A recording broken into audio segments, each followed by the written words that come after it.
మాకు అప్పట్లో డైరెక్టర్స్ దాని గురించి మేము డిస్కస్ చేసుకున్నాం. హాస్టల్ స్టడీ అవర్స్ లో కూర్చున్నప్పుడు అదే పని, ఈ డైరెక్టర్ లాగా అని అన్నప్పుడు మాకు చెప్తూ ఉండేవాళ్ళు. రూమ్ లో మేము మాట్లాడుకుంటుండేవాళ్ళు, అసలు కోడి రామకృష్ణ గారి ఓపెనింగ్ సీన్లు ఉంటాయి, అమ్మూరులో ఓపెనింగ్ సీన్ ఒకటి, అవి ఇంకా వేరే వాళ్ళు ఎవ్వరు ఒక డైరెక్టర్ ఇంటర్వల్ బ్లాక్లు బాగా చేస్తారు, క్లైమాక్స్లు బాగా చేస్తారు, అది ఇది అని చెప్పేసి మనకు ఒక బెంచ్ మార్కులు ఉండేవి.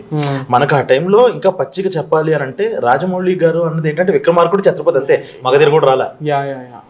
ఆ టైంలో నడుస్తున్న టైంలో అప్పుడు మాట్లాడటం ఏంటంటే వివి వినాయక్ గారి గురించి వీళ్ళ గురించి మాట్లాడుకునేవాళ్ళం. అలా మాట్లాడుకునే టైంలో ఓపెనింగ్ సీన్ అంటే అని మొదలు పెడితే అమ్మోరు ఓపెనింగ్ గురించి అలా మాట్లాడుకుంటూ అరుంధతి గట్టి పరిస్థితుల్లో మిస్ అవ్వకూడదు అని టైటిల్స్ కి మొత్తం కలిపి అది చేస్తారు కదా, బ్రష్ తో ఎముకలు ఇలా అంటుంటే ఒక్కొక్కది చూపిస్తారు. లైక్ మంగళసూత్రంలో ఉండే దాన్ని ఎత్తడము, అది మనకు అప్పుడు కాంటెక్స్ట్ తెలియదు, తర్వాత తెలిసి నాకు ఇంకా గుర్తుంది. లాస్ట్ షాట్ ఇస్ దాని మీద నీళ్లు పడతాయి స్లోమోలో, కత్తి రెడీ.